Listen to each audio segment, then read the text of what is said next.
What's up, fine folks? Welcome to episode 26 of Double Tapped. I'm Jay. I'm Tanner. Tanner. Yes. I bought one of your favorites today. Yeah, classic. Very fall-y, very classic. It is the Fat Tire. Have we ever done this on the show? No, to my knowledge. I'm not sure.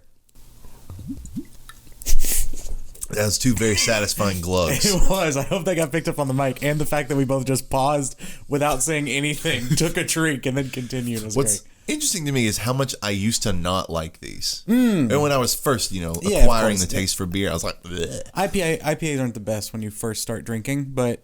This isn't even an IPA. No, it's not an IPA. This is It's an amber ale. Which I'm sure they probably make an IPA, but... Oh, yeah, they do. I think this is the classic Fat Tire. Yeah. Amber ales to me now sit very well. Solid Yeah, it's dope. fall beer to be in theme for once. Yeah, we also... And not get me a strawberry lemonade goza or something. We also look very fall today. You're wearing a sort of forest green. I've got sort of the pumpkin color on. We're looking very fall. And I purchased a Sherpa denim jacket from our good friend last night. You did. In very fall fashion. Yes, you did. Tanner, I'm going to skip what you've been playing for now. What? Because we're going to circle back to that as a part of one of our larger topics. Okay. And we're going to dive straight into a couple of news stories. All right. And then we got another news story. That's the other big topic. Oh, all right. This show's all over the The place structure. today. What is the structure? The first story is simply Marvel's Avengers Spider-Man looks not great. Oh, no. If you haven't seen it. No, I've not. There's just been some gameplay snippets. I have not, tested this out yet myself. Sure. By the time this podcast is out, Spider-Man should be playable. Okay, I'm gonna take a look. And it looks. I've seen several TikToks. Okay. And one subgenre of TikTok that I've seen recently, and I'm only just wading into the TikTok space. Yes. Basically, it's like a bad version of music, bad version of thing. Sure. Switch to good version of music, Yeah. good version of thing. Yeah. And usually the bad version is from like Spider-Man 3, like. Sure. Which is very appropriate. And compared to the likes of Spider-Man PS4, the combat and web swinging in Avengers is a little janky. It looks. First of all, the animation style shows you how much. And I'll put the video in the video here. It looks like it makes you very appreciative of Insomniac's Spider-Man because visually. This looks way older. It does. like this looks way more like a PS4 game or even maybe a PS. Well, I'm not gonna go as far to say it's a PS3 game, but like it looks a little clanky. It looks kind of button mashy as opposed Which to Avengers is. Gotcha. To be fair. Okay. But even like in some Spider-Man, there is a fluidity to it. There's like combos. Oh yeah, absolutely. And you get kind of your flow going. That did not look great. And it, cool that they have Spider-Man in there for everybody who's been waiting on it, but I don't know that it's enough to get me to. I mean, the game was literally like $10 on sale, and I still haven't bought it. It's worth that, Sure. At least for the campaign alone. Yeah. But yeah, and considering that there's not a full-fledged DLC storyline, the likes of which they released with Black Panther and the War for Wakanda expansion, Right? This does not come with that, so. At best, it's just one extra character to play as and maybe go through a few new missions, some new lines of dialogue. Nothing really to sell you on getting back into the game. Yeah. And me, as a big Spider-Man fan, me saying that says a lot. Yeah, no, I mean, you were like, I'm not going to say you were as hyped for it. I'm sure there's some people who are diehards about it, but you were very hype about it. And it sucks that it's kind of, it seems almost more like we have to do this because of the contract as opposed to we want to do something really special with this, which always sucks. Yeah. But anyway, on to our other brief story before our big story. Okay. Saints Row has been delayed. Oh. So it got delayed out of that month from hell that it would have been for it. Great for us. February, right? Yeah. It was slated for late February. It has been delayed without a new specific release date. I presume that it's not going to be delayed too far and that they're just waiting for it to settle on, finding a window where it can actually breathe. Right. Versus where it would have gotten just smothered to death in February. So good for them. This is one of those delays that I'm like, this was a smart business move. This might be tactical. Yeah. I hate to say that we called it, but we totally called this happening. We absolutely did. Not only we were saying one of the games is going to get out of this month, but also we said specifically Saints Row is going to get delayed almost, or I can't believe this game is this soon, or something to that effect. That's the one that made the most sense. Because we hadn't seen anything from it other than like that animated trailer, which you can do those whenever. Like they're not attached to game development, so not surprising. Again, like you said, good for us that we get to breathe a little bit, and maybe actually probably good for the game as well. So we can enjoy Horizon and Elden Ring and not feel bad that. I mean, I wouldn't have felt bad not playing Saints Row to begin with, right? But you know, at least at this chance, it'll have its moment where it could potentially succeed. Now it'll have the possibility that it picks up some like IGN, Kotaku buzz if it's really good, and then maybe we'll buy it. Who knows? Do you think it will be? No. Me neither. But, I mean, if it's really good, it could shine now as opposed to February, where even if it was really good, would be one of those that you're like, I'll wait for a sale. You know, it's one of those wait-and-see games. Well, Tanner, we're already on to... Whoa! The structure of this show is all over the place. It's the earliest fat lip we've ever heard. Well, you said we're kind of doing two big topics, so I'm cutting into the first of them. Okay. This is a weird one. So this is not crazy shit I saw on Reset Era. This is crazy shit I heard in real life. Oh, no. So... There's no telling. When I went to get my hair cut, so I go to this barbershop that there are no appointments. It's all walk-ins. You have to wait a long time. But it's kind of just whoever is open, you go to their spot, unless you have like one guy you go to. So I just put my name on the list. Whoever's open, I get my haircut. My haircut's very simple, so it doesn't matter. So this is the second time I've gotten this guy. This is the guy who I've told you this story, who told me to listen to Steven, and this is his quote, Steven Crowler, when he was talking about conservative lunatic Steven Crowder, because he's like really fair and down the middle and shoots straight. That's this guy. So I'm getting my hair cut. He probably does shoot pretty straight, literally. He always has those holsters on his damn side. Fuck Steven Crowder. Anyway, so I forget how so they have a radio in the barbershop. Ooh, oh, Lord. And like one of the songs from Tony Hawk, like one of the more popular, like Bad Reputation or something like that, comes on. And he's the type of barber that like can't just sit in silence, like has to talk, which I'm fine with.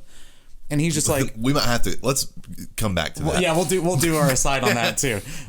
So he's like, oh yeah, this song was in Tony Hawk. And I was like, oh yeah, I love those games. And then, so he starts talking about video games. And I'm just like, whew, we're not talking about politics. This is great. I don't have to bite my lip. Like, I'm good, whatever. So then he starts talking about how he liked Tony Hawk as a kid and like really liked playing Underground. And I was like, yeah, those games are like, I love those games. And he's like, yeah, I don't know why they haven't come out with any new ones. And I was like, well, they just remastered 1 and 2. And he cut me off and he said, yeah, and it was shit. Oh. And I was just like, and here I am just getting my haircut, just being like, wait, what? I wonder if maybe he was thinking of 5. But one can only hope. Yeah, but he was like, yeah, that was shitty. And I was like, well, I liked it. Like, I was trying to be as amicable as possible, but still not just go along with him.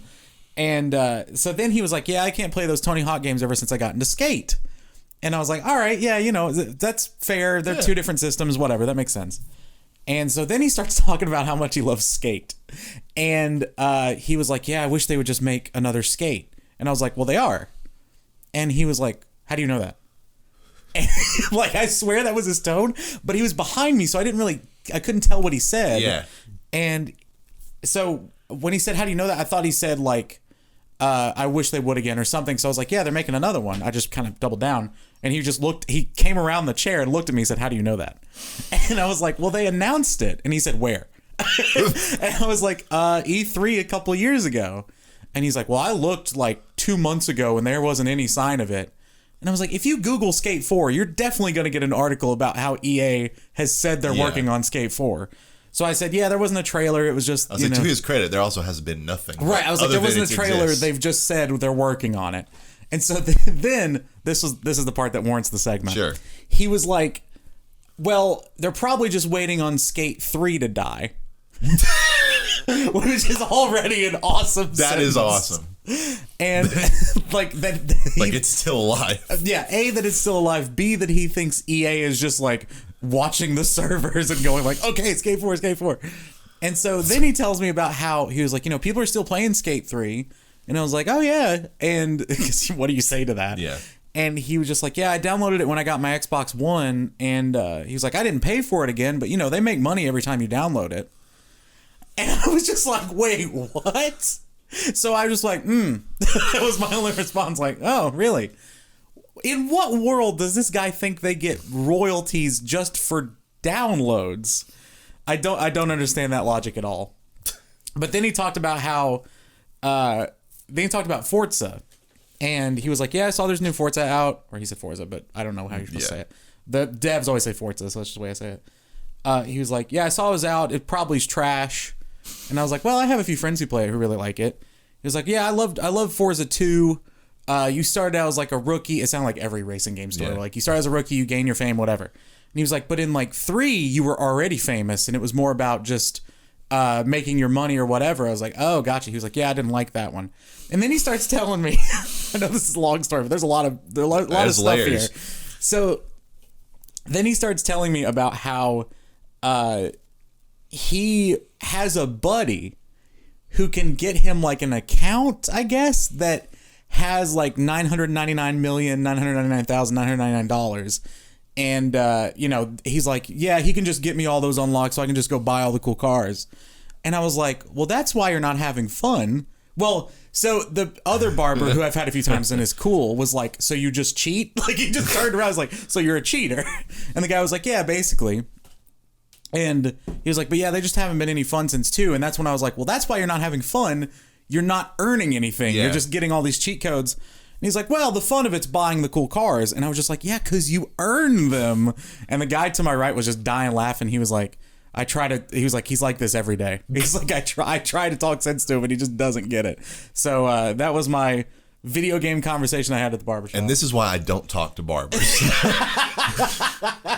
Not this specifically, but I mean, this was a side conversation that our friend group chat had like a month or 2 ago, whenever this was, that I was the most anti talking to the person who's cutting your hair. Sure. To me, my reasonings, I'll admit, not all sound, but they make sense in my head. Okay. My favorite of which being, I'm not going to distract them from the job that they're doing.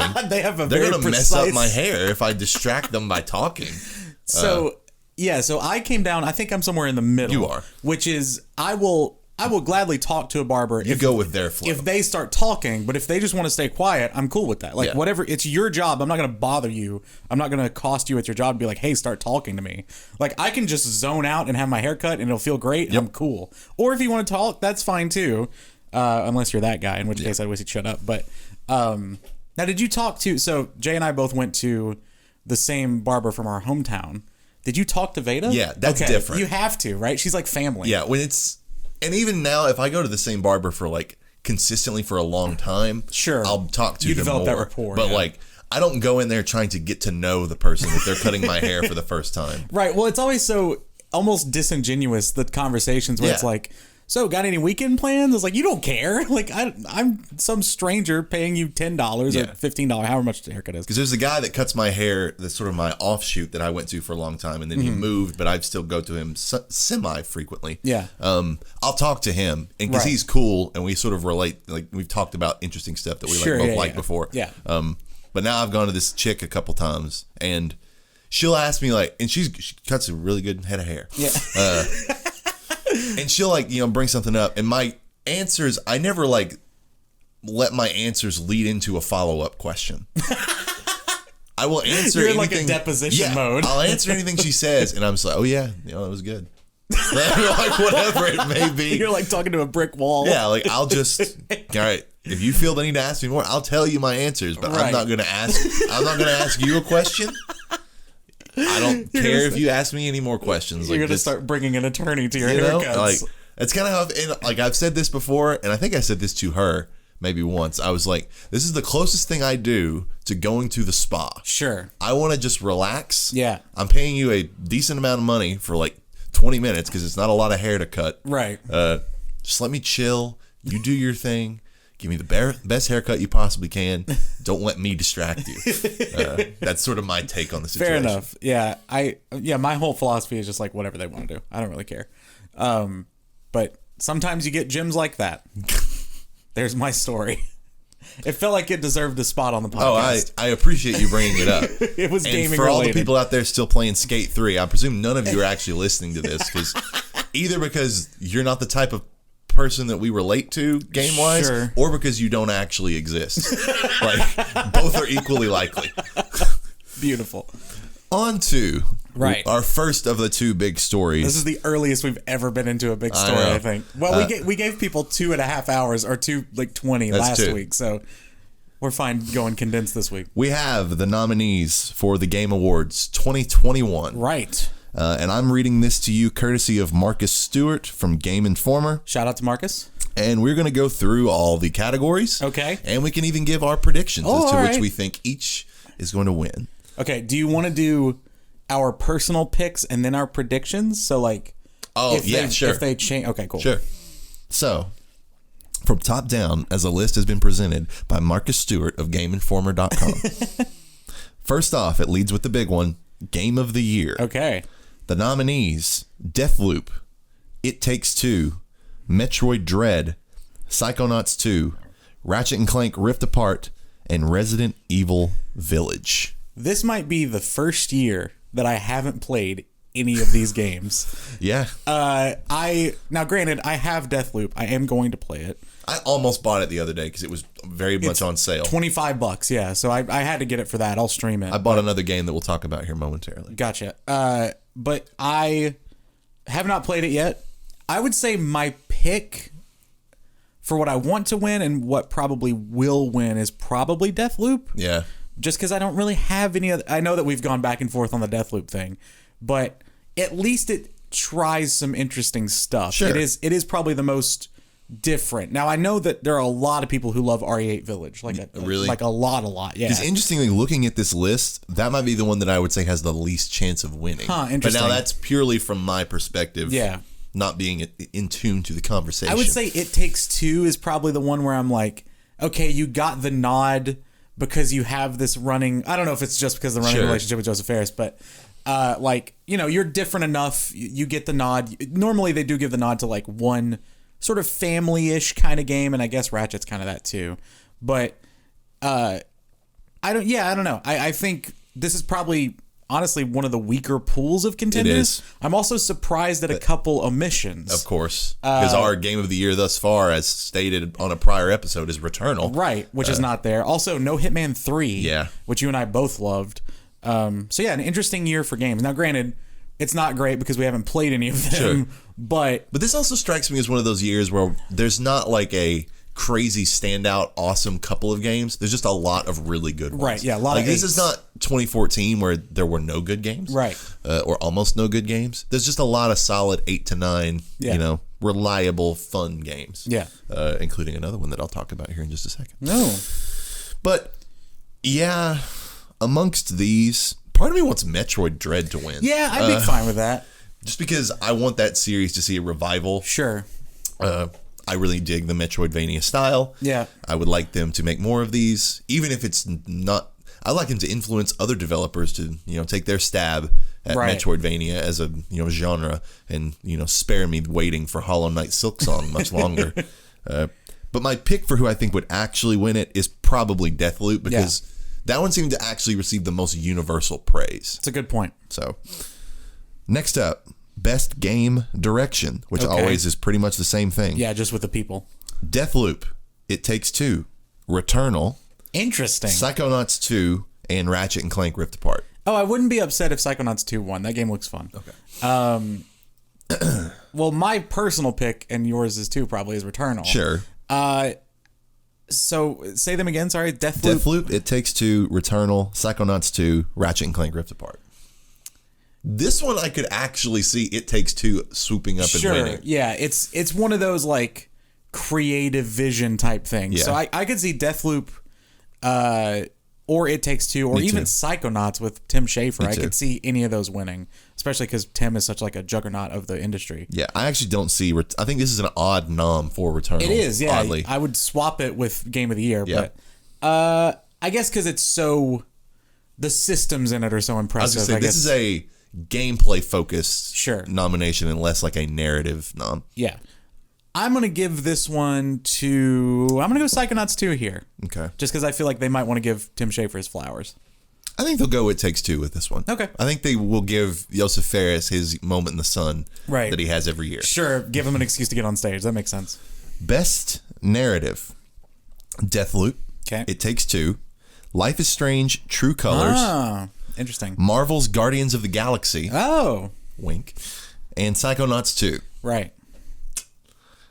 I'll talk about Marvel's Guardians of the Galaxy, which is what I've been alluding to, but I've only played it a little bit, so I don't know the depths of the story quite yet. Yeah, if you're wondering, we're recording this the Sunday after Black Friday, and we both bought a lot of games, or bought some games during Black Friday, so these are very early impressions of the games we played.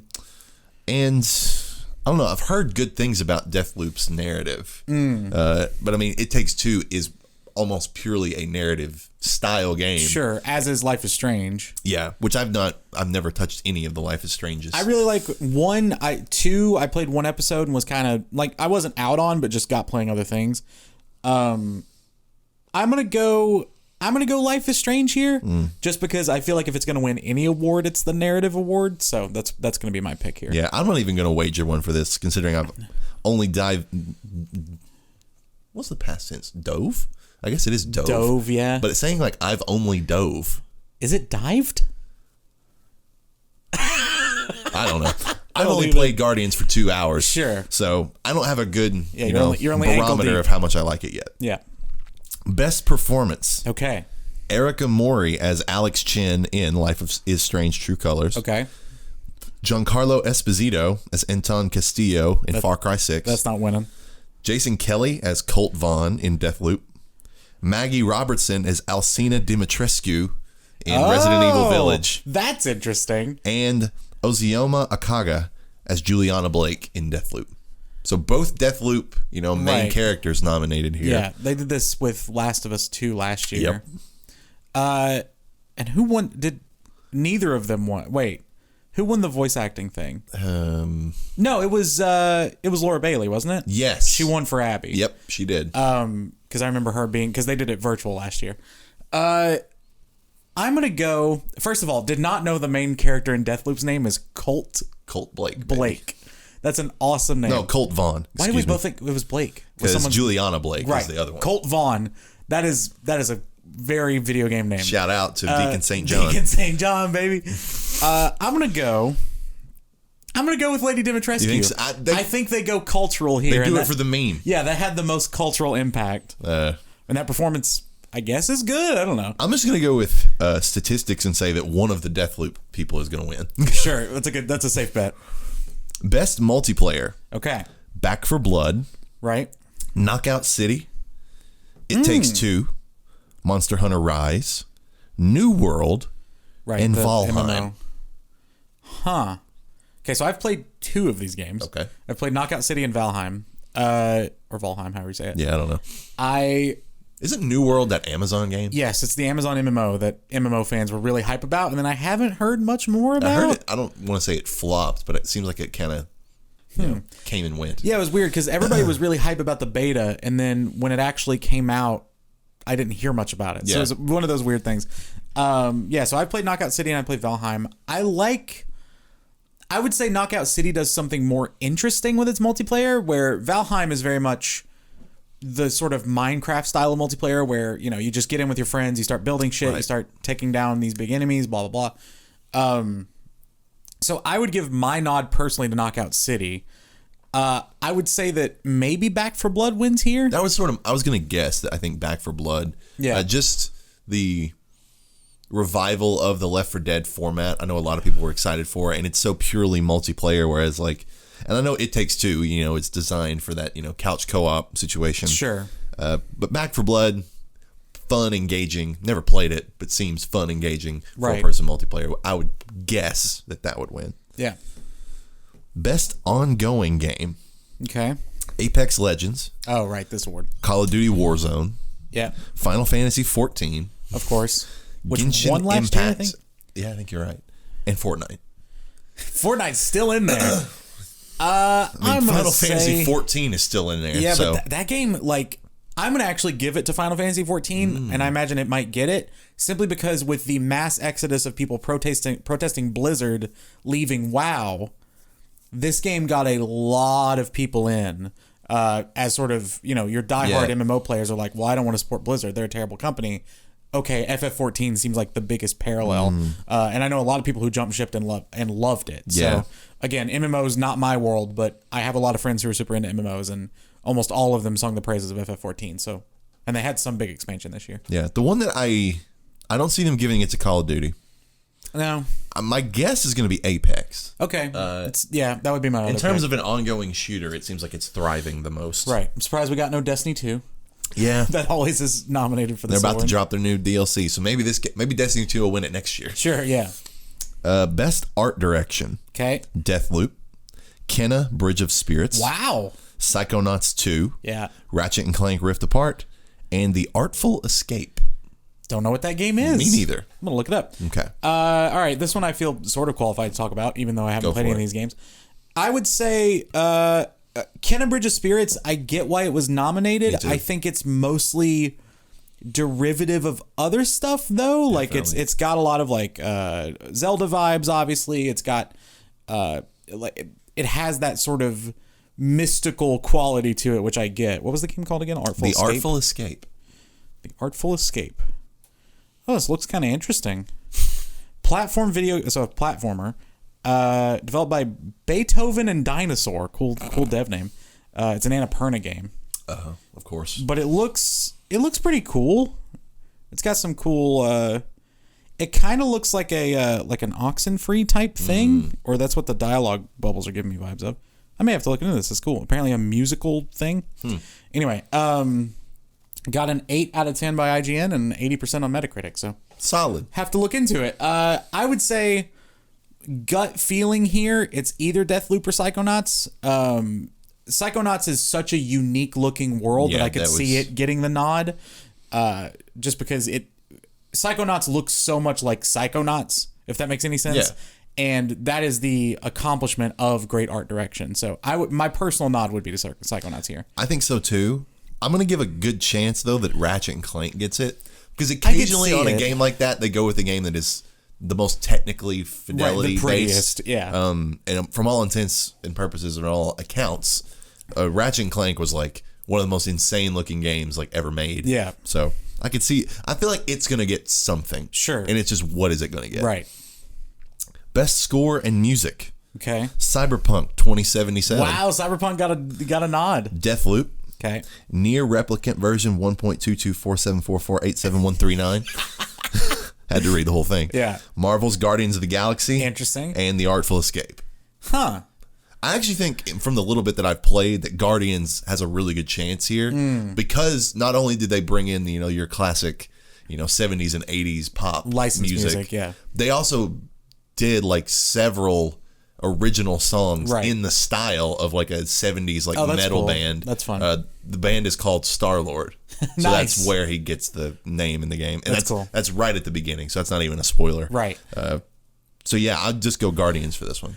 I'm going to go Artful Escape. Since it's a game about music, since they're obviously trying to make it one of the indies that gets buzz, which is what they do. I mean, I'm not saying it's like a conspiracy theory or anything, sure. But they're obviously wanting to show love to that game. If it's a game about music, then it might win the music award. Yeah. That's my theory. Best audio design. Okay.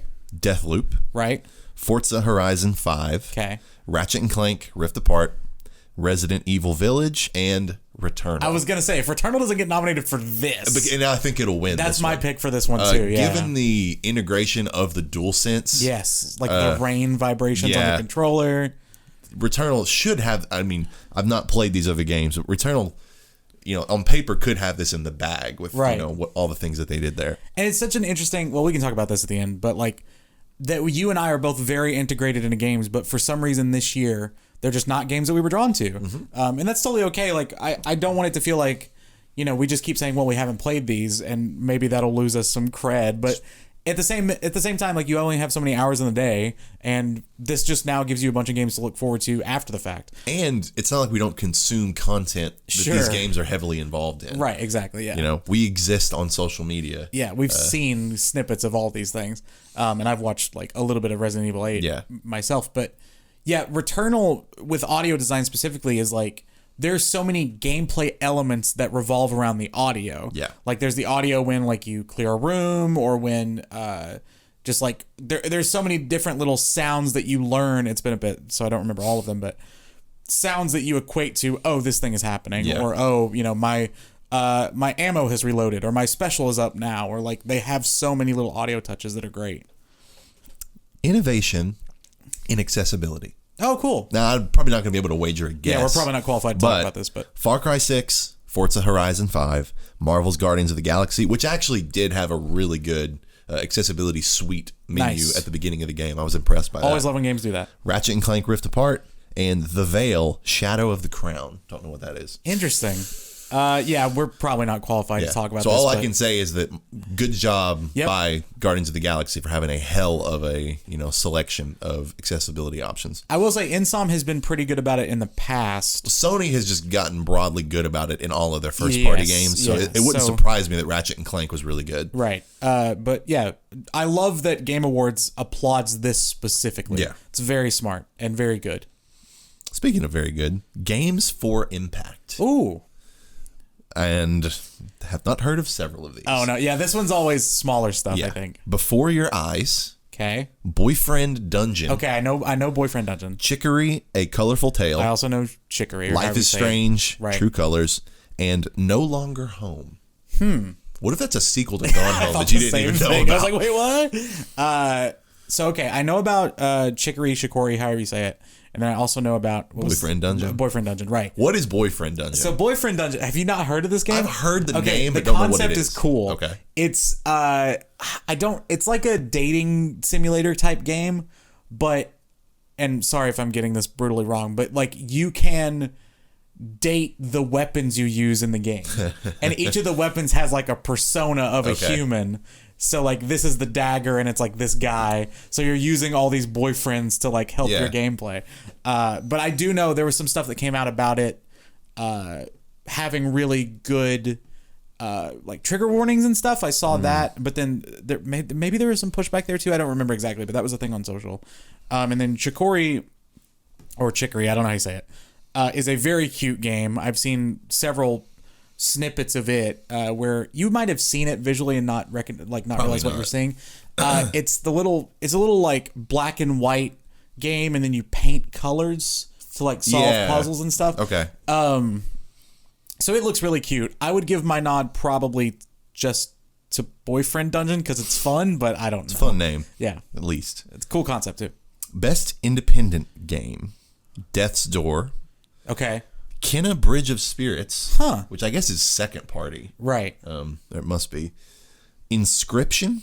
Yes, which looks cool. Loop Hero. Okay. And 12 Minutes. Hey, I know all these games. So first of all, fuck 12 Minutes. Exactly. No, I don't. I don't wish ill will toward the devs or anything, but just did not click with me. Yeah, Kenna, I didn't know was an indie technically. What were the other three? Sorry.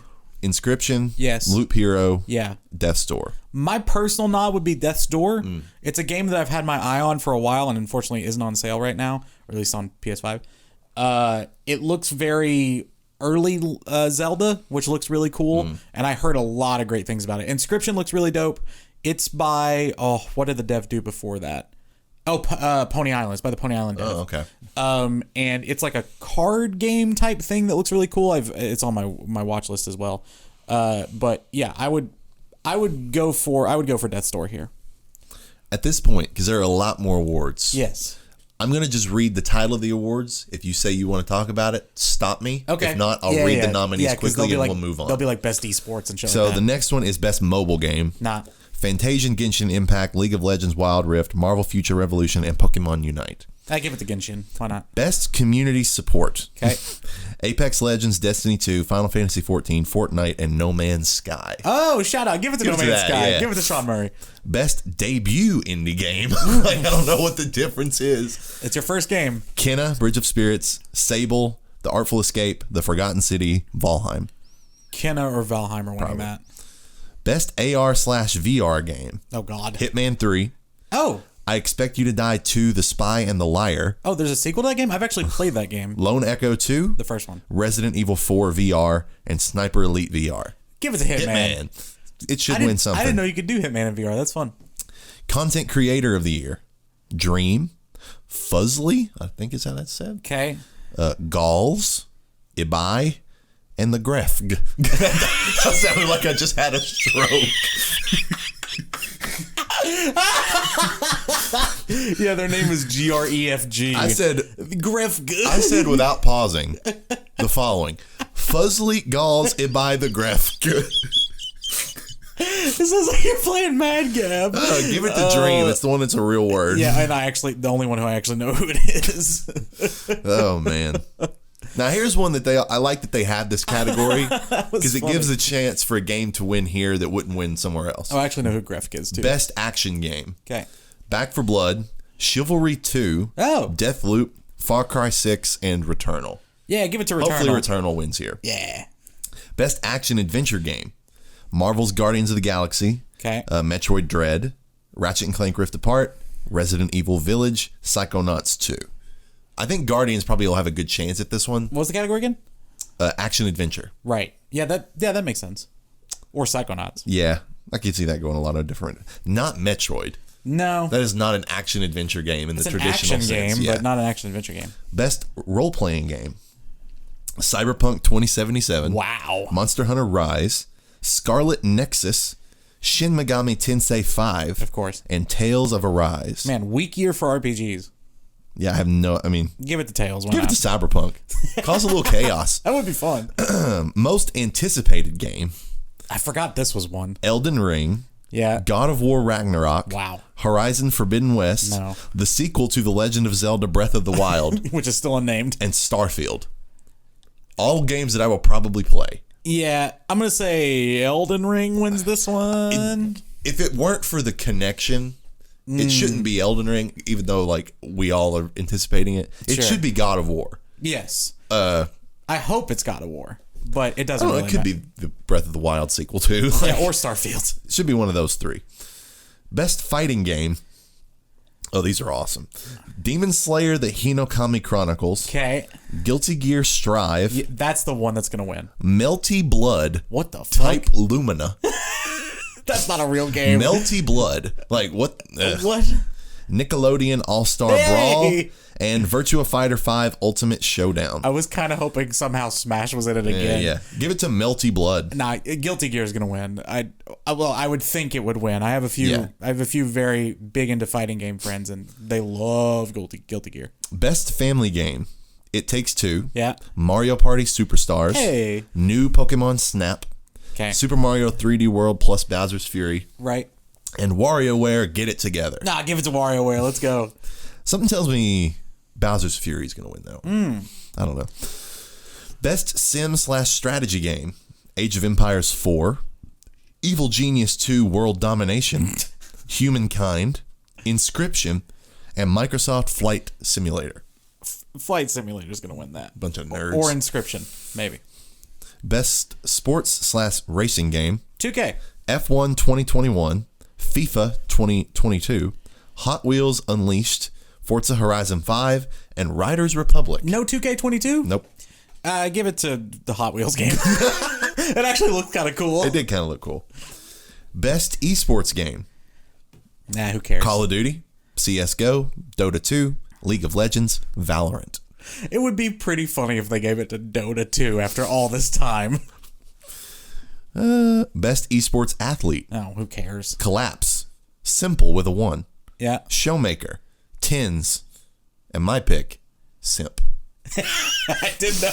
I have seen people edit like his intro in Overwatch League or whatever he plays in, and it's just like a video of someone before, and then at the end it just goes, "Ladies and gentlemen, Simp." It's pretty good.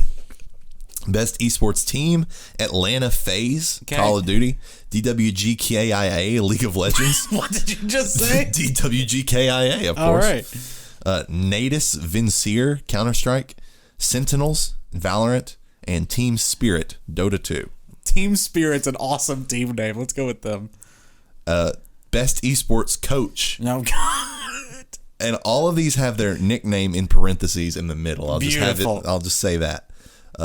Airite Silent Gaziev. Someone's first name is Airite? Airat. However you would pronounce that. Airat. Yep. Airite? Yeah, I don't know. Andre Ing Sholikov. Okay. Nickname is ENGH. Ing. That's kind of cool. Andre B1AD3 Horodninsky. So 2 Andres. Is that Blade? Yes, okay. Thank you. Yeah, you're good. James Crowder. Oh, all right. I like it. And Kim Kakoma Jonghyun. I mean, I'm going to give it to Crowder. Crowder, yeah. Redeeming the name of Crowder. And best esports event, the 2021 League of Legends World Championships, the International 2021, whatever that is. Yeah, I don't know. PGL Major Stockholm 2021. PUBG Mobile Global Championship 2020. There was a PUBG Mobile Championship? Global. Yeah, the Mobile Global. And Valorant Champions Tour Stage 2 Masters. Oh, Overwatch League didn't get an entry this year. Maybe they didn't do it because of pandemic. Give it to PUBG Mobile Global. That's pretty funny. Fair enough. And that is all of the Game Award nominees. Yeah, we really ran out of steam there. Well, so did they. And half of these are not going to make it onto the actual show. Yeah. Yeah, these all those esports ones are. And before the show, we crowned so-and-so. Yeah. Well, that's it for that big topic. I will say very quickly. Okay. As is indicative of what we've played versus what the Game Awards are. The Game Awards, I'm just going to restate, are one person's or one group's idea of what the games of the year should be. Do not let this affect. If your favorite game of the year was not nominated for Game of the Year, it's fine. For all you Hitman 3 folks out there, feel justified. Yeah. Because that game's amazing. It is awesome. So, as we put off at the beginning of the show, sure, we're bringing back what have we been playing, because we've both been playing some big, relevant new things. Right. What have you been... Because you said you've played several things. Yes. Let's hold off at least on the thing that we've been playing together for the end. Okay. So you start first with everything else you've been playing. Right. Okay. So I have dove back into the Hitman 3 world. Okay. This was a game that I just saw in my my games library. Also, I don't know if you checked this. Was I right about the way you can get the platinum? Okay, yeah, I thought right. I was. So I was going home for the holidays. I knew I was going to be home for a couple of days. Was taking my PS5. I was like, all right, what's something I could just download and just play some levels of? Like, I've been playing 2K and I'm still going to play some 2K, but what's something else I could just do? I don't have to play it for content or anything like that, or not have to, but I don't have any content planned or in mind for it. Just something I can play. And I saw Hitman 3 there. I was like, my mom might get a kick out of seeing some of the silly shit from Hitman. Oh, yeah. And she did. And I was like, all right, I'll play some Hitman. So I basically have just been doing all of the challenges in the first map, Dubai. And the way the game is structured, if you don't know about the new Hitman, if you played maybe the old ones. We rarely get bottles. Yeah, that's true. They are basically small open worlds. So there are a lot of ways to kill your target. The game acknowledges a lot of them with challenges. And each time you go through, or like when you're playing the story, you probably play it the way the story is kind of intended. It kind of puts you on rails if you want them. Yeah, you stumble into like the main story of the map as soon as you get in there. Sure. But it also does a great job of going like, okay, well, those rails are over there, but if you want to go do whatever you want, as long as you do it within the game's rules, do it. So like some of the challenges are, I think the way you're supposed to kill the first 2 targets is like you get them into a meeting room and then you can kill them both there basically. And one of the ways you can do that I got recently was by shooting a chandelier above them. The chandelier falls and kills both of them. It's pretty funny. A lot of the challenges are pretty humorous when you pull them off. My favorite challenge on that map is to kill them by sabotaging their parachutes and like staging a fire alarm. One yet. I'm that excited one's really for fun. That one. I'm also excited for the exploding golf ball one, which I've not done yet. But I did like the poisoning one. I did the two like kill them both with one shot one. The exploding golf ball one. So the way that happens is they're like hitting a golf ball like off the top of a skyscraper. Yeah. So they're on like this terrace, and in order for me to like, I want to see it happen. Sure, yeah. But that terrace is flat. There's nothing like to obstruct their view of you. Yeah. But it's big enough that if you just go and like crouch in the far corner, it's as though they can't see you. So it's literally just me like squatting there, just watching from a distance. That's great. And they're all like, "Who could have done this?" Yeah. And they look around for a few seconds. There's just a guy, and then they leave. Like, 47's just over here in the corner, just watching. But that game's great. It's super fun. It's a nice. I like games, especially for off stream, of like, okay, I might need to look at a guide. If not, that's all right. But I can pull one up. Like, I like that kind of completionist stuff off stream, and it's been really fun and given new life to that game for me. And kind of reminded me of how much I loved it. Yeah. Because it was so early in the year, I've played some other stuff that I think I like as much, a little bit more in the case of like Returnal. But this is reminding me like, damn, I really like this game a whole lot. And I'm excited to go back because I haven't gone back through 3 and played 1 and 2. So I'm excited to do that as well. So all good stuff there. Are we alternating, or do you want me to keep going? You just go ahead, and then I'll get to the one other thing, Guardians, and then we'll get to the Call of Duty, basically. Right, okay. So I've been playing 2K as well, obviously, but I've also been playing Death Stranding. This has been my stream game. Oh, wow. Yeah, so I put a poll up on Twitter for stream people. I was like, which one would you rather see me start first, Death Stranding or Deathloop? And I almost put Death's Door because it's funny. But, and Death Stranding won pretty convincingly, so that's what I started. I love it in a way I did not expect to at all. So, Death Stranding, a lot of people know what this game is by now.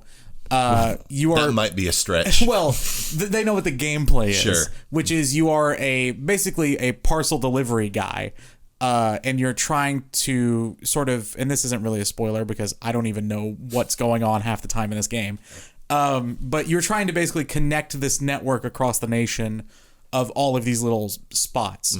And so you have to manage like the weight in your inventory, and the more weight you carry, the easier it is to get off balance. And if you fall, you damage some of your inventory. So yes, it is a quote walking simulator, but it is in a way that you're just delivering packages and you have to manage all that stuff. Yeah. The fun of the game for me comes from two different things. One, I do like the whole, they're called BTs. Yeah. Which is the floating disembodied things that you've seen in some of the trailers. I like the way that system works, where you can kind of feel their presence, and your little like shoulder thing is like going off, but you can't see them unless you stand very still. So it's a cool stealth element to be like, all right, I think there's a guy over there. I'm just going to go subvert around. But if I go up this steep hill, I might actually fall, and then they'll hear that, and then they'll come rushing me. It's cool. I've not gotten into, I think there's combat in the game. I've not gotten into any of that yet. I'm still pretty early on. I'm probably like 5-6 hours in, maybe a little further. My other fun of this game comes from how fucking ridiculous it is. The story is bizarre. There's so many cutscenes. Every like 5 minutes you get a phone call, and a lot of the times it's from this guy whose name is, no joke, Die Hard Man. That's his name, because Kojima just names people weird shit. And every time he's like, Sam, this is Die Hardman. And every call, so that's become, apparently that was a meme on Twitter. Sure. It was just like, hey Sam, it's Die Hardman. And then he tells you something very obvious. But it is one of the most fun, I've had so much fun streaming it, because it's so ridiculous, and it's really funny. Yeah. And I don't think it's intentionally funny, Sure. but it's very funny to me, and I've just had a blast with it. So I recommend it if you like. It's almost like watching. It's engaging, and I'm not saying the story's bad in any way, but it's the same kind of fun that I'm having that you get from like watching a bad movie with your friends. It's that kind of fun. And like, I'm kind of interested by the story. I wish I could tell you more about what it is, but I have a grasp on it, but that's just such a small percentage of this broader thing. But I'm excited to play more, and it's very soothing. It's a very calming experience, which I like. So I'm actually surprised I liked it that much. So that's it? Yep, that's it. So the one other thing that I have been playing, as I said earlier, is Marvel's Guardians of the Galaxy. I think it was the night before Thanksgiving. And I sat down and all played. Through the house. I played through the first 2 chapters of the game. Yeah. It's just segmented that way. It's similar to that way in like Uncharted, where the game keeps going and it just brings up a thing. It's like, oh, you're in the next chapter now. Right. It's like, it doesn't necessarily feel different. Can I have the bottle opener? Thank you. But Guardians is very interesting, and I'm very intrigued by the setup. However, I don't know if it would be a game that I would play and enjoy if it weren't skinned in the garb of Guardians of the Galaxy. Thank you. Because, and as was maybe you could probably glean from looking at any gameplay trailers or anything like that, it's not a traditional normal action game. Right. It is very much you control this team.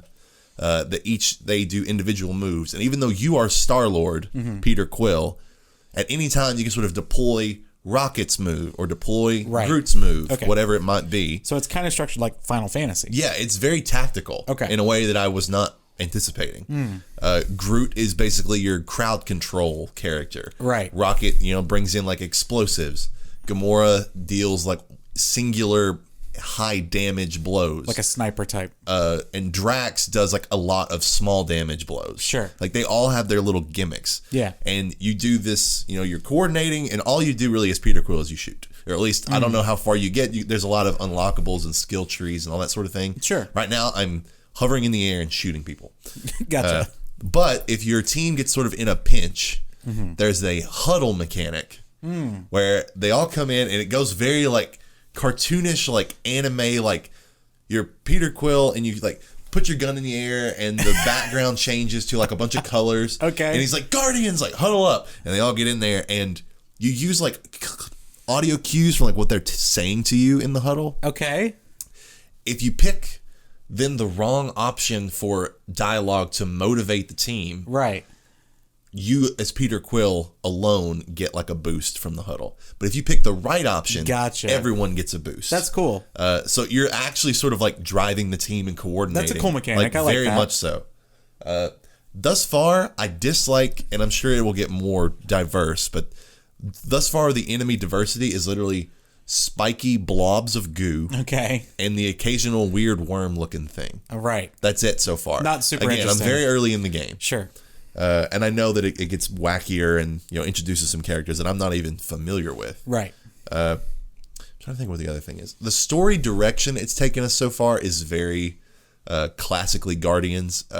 It's basically the Nova Corps arrests you.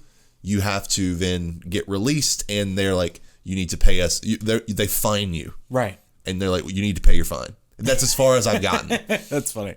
And it seems like where I left off was sort of leaving you with the choice of what are we going to do to earn the money to pay the fine to the Nova Corps. Right.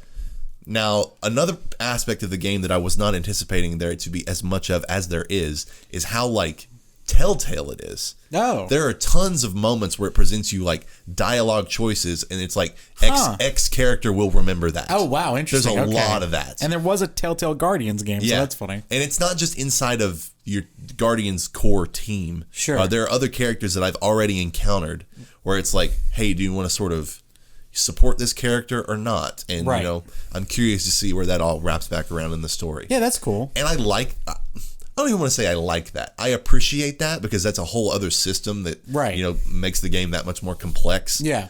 But there's something about like the pressure of like timed dialogue choices that I'm like, I don't like this. It's a little anxious. It makes me nervous. I don't want to think about it too much.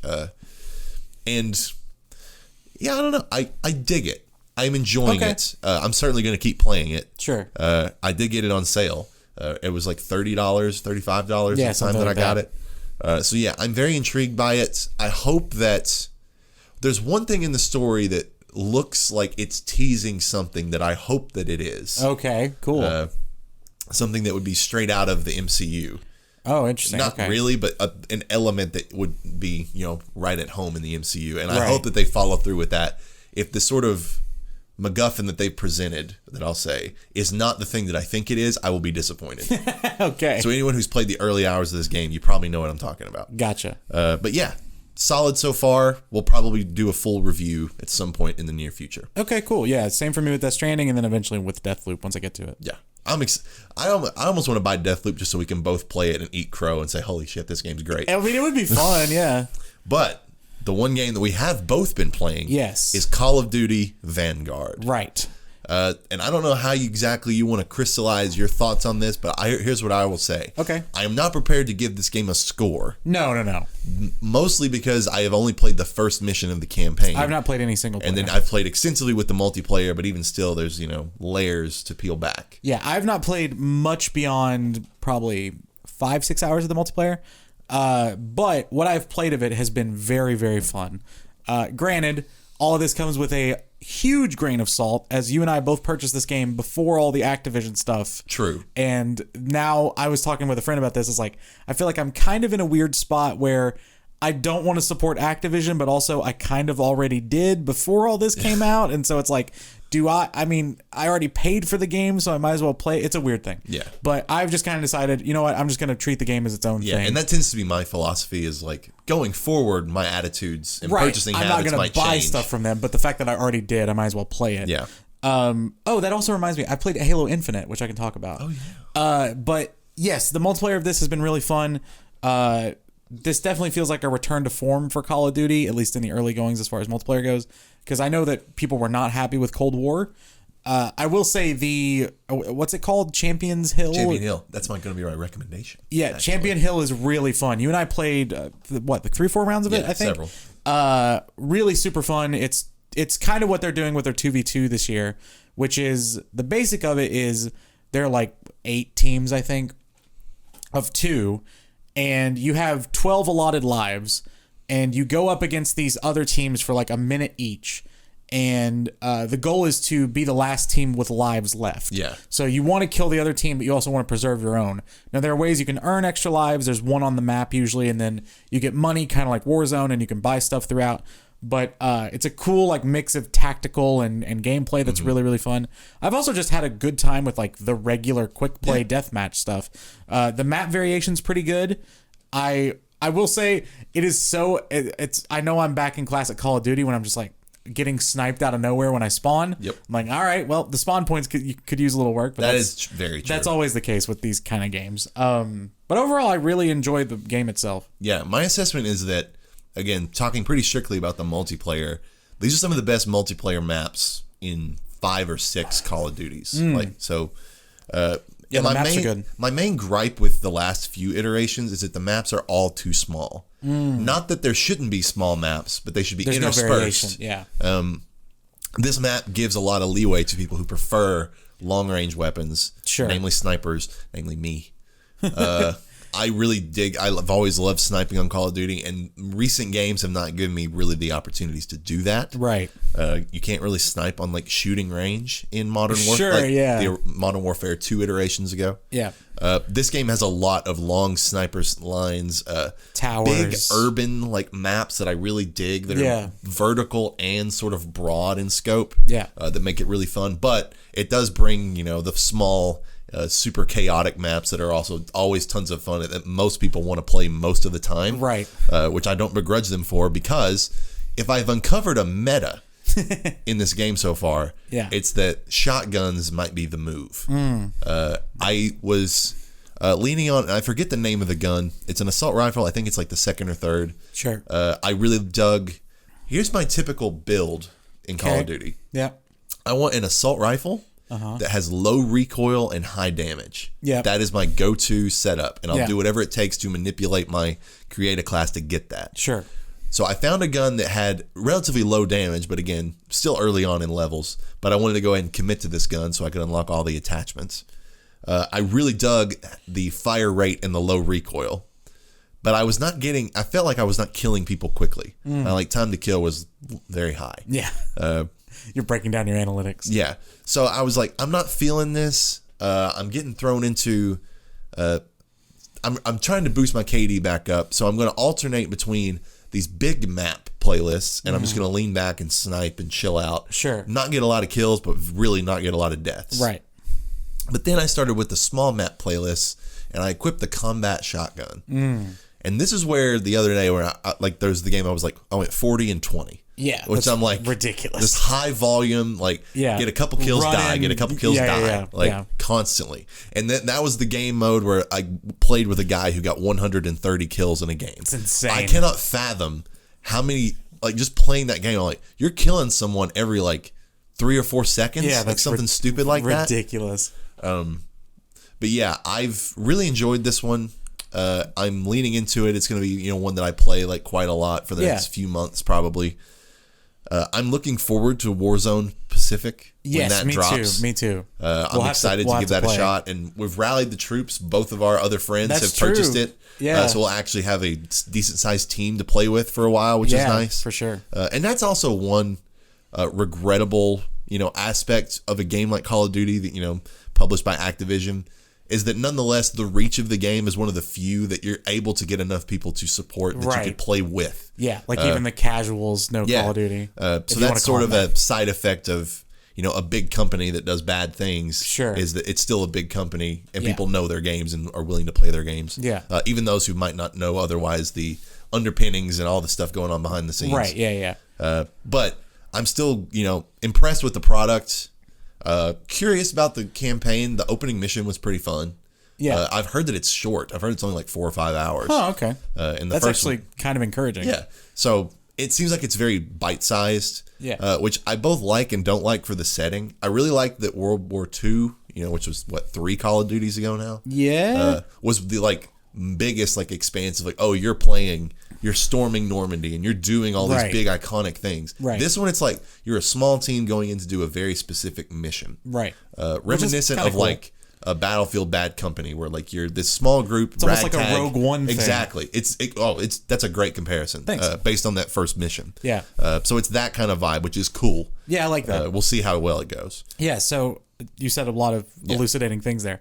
I just like to add one other thing, which is the pacing thing is really cool. I like this aspect of the game. That was cool. There's which you kind of touched on already with the map scaling, but they've done playlist shuffling like that for the few games in a row now. But yes, is a good point. Yeah, so there's this thing now called pacing, which is I think there's fast. There's 3. They're it's tactical, chaos, which are the opposite ends of the spectrum, and then standard, something maybe in the middle. Yeah, so basically, you're gonna have the bigger map and maybe less people. If it's the tactical one, you're gonna have a lot of people on a small map with chaos, and then somewhere in between.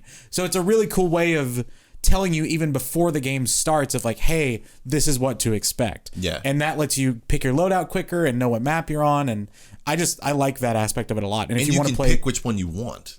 Right, that's what. Yeah. If you want to play a specific way or you want to play a specific type of game, you can just select that and nothing else. Yeah. So really smart. Again, I think overall we are advocating for the game itself and not for Activision. Sure. And which was the developer on this? Was this Sledgehammer? This was Treyarch. Okay, so I'm pretty. No, wait. Treyarch was the last one. I always get confused. I think you're right. I think it is Sledgehammer. Let me look. Also know that Activision's misgivings are not necessarily indicative of the actual studio that developed this. Very true. So, no, this is just about the game itself, and Activision as a parent company and their culture is obviously bad. We've known this for a while. Yeah, that's not a surprise. But yeah, the game is super fun. It looks great too. I've been really impressed with some of the. It is Sledgehammer. Yeah. With some of the. Wait, Bear McCreary did the soundtrack? That's the guy who did the God of War soundtrack. Oh. I didn't know that. That's cool. Anyway. Shout out to Bear. Yeah, he's good. He's the guy who, during the E3 thing, got up to the orchestra and started directing it. Okay. Kind of looks like Neil Druckmann. Long hair, beard. Anyway. The game is good. I will just briefly touch on Halo Infinite as well. Yeah, I do want to know. I've played maybe about the same as I've played of Call of Duty. I've played 2 or 3 nights worth, if you want to call it that. Halo Infinite is awesome. You can play the multiplayer for free if you have a device that can run it. The campaign is the only thing that's paywalled. Yeah. But the multiplayer it's done a great job of feeling like what you remember old Halo feeling like. Sure. But it actually is updated. You can sprint, you can slide, you can all the stuff that's not been in Halo for a while, you can actually do now. The movement feels great. There's even this grappling hook thing, which I'm sure you've seen so many videos. Of. Yeah. People are using them in interesting ways that you can get as a power up and swing around. And then some people are grenading a mongoose, which is a little ATV. grenading a mongoose, then grappling onto it, getting launched across the map, and then like no scoping people. It's got a lot of space to play in, and sure. and that's something that's really great about Halo is because of the vehicles and because of all the different power-ups and stuff, it kind of gives you, if you're a painter, it gives you more colors in your palette.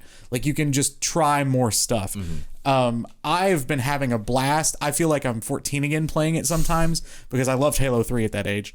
And I went like, I don't remember my stats, but I went like 25-6 one game. And I was like, oh my God, I'm back. Like this is where I want to be. There's so much fun variety. So right now, because it's still the beta, I guess technically, like it's early access. Because the game doesn't come out until maybe like next week or it's somewhere soon. But because it was Halo's 25th anniversary like 2 weeks ago, they just went ahead and released the multiplayer for people to play. And all your progress counts. But they have limited the game modes that you can play in. So right now it's just quick play. There's no like SWAT or anything, but there's still oddball. There's still other game modes, but you kind of you can only select just kind of put me in the queue. Yeah. But they just announced, or they just released a new game mode, which is called like Arena or something to that effect. I don't remember exactly what it's called. But it's cool because it's kind of it's not gun game, but you spawn with different guns every time. Gotcha. So every time you die, you get a new gun, and then of course they're all just laying around too. So sometimes you'll spawn with a sniper and a needler, and sometimes you'll spawn with a shotgun and a grav hammer. So you're constantly having to change what your play style is depending on what you get. That's super fun. I like all the customization options they've given you. I'm pretty optimistic about this game as something like Call of Duty.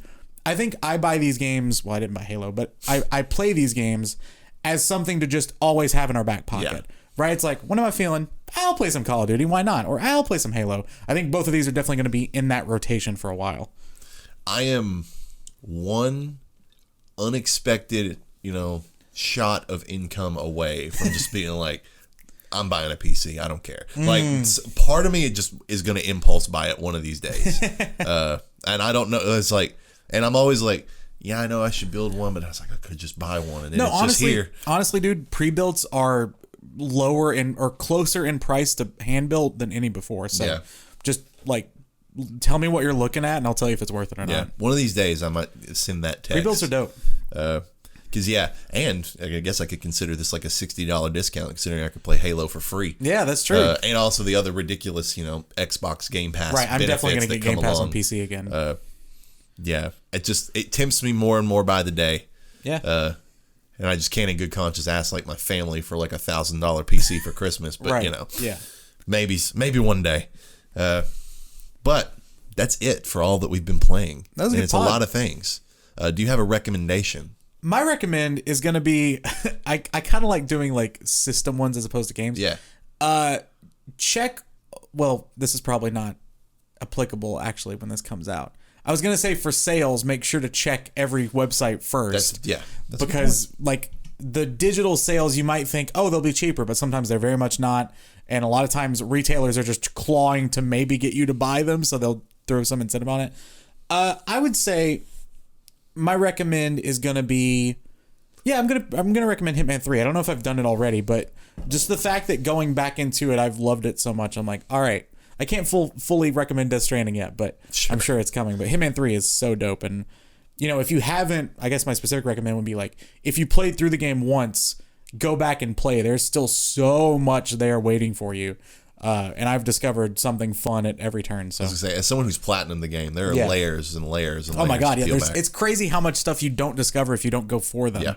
And just shows you how well thought out those little maps are. Yeah. So my choice is Champion Hill, as I previously mentioned, because I think that's one of the more innovative. I don't want to say it's like Ghost of Tsushima.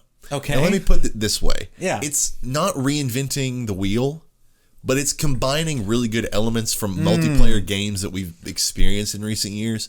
It's like a weird hybrid between Battle Royale and like small team mano-a-mano combat. Like duos, that is very smart. It's cool. For the, engagingness of, because we picked up Modern Warfare, we played a lot of gunfight and really dug gunfight. Yeah, I love gunfight. I really like the round by round pacing of gunfight, quick rounds, getting in and out. And this is that, but with the overarching metagame of like a battle royale system laid over top of it. The tactical side of it, yeah.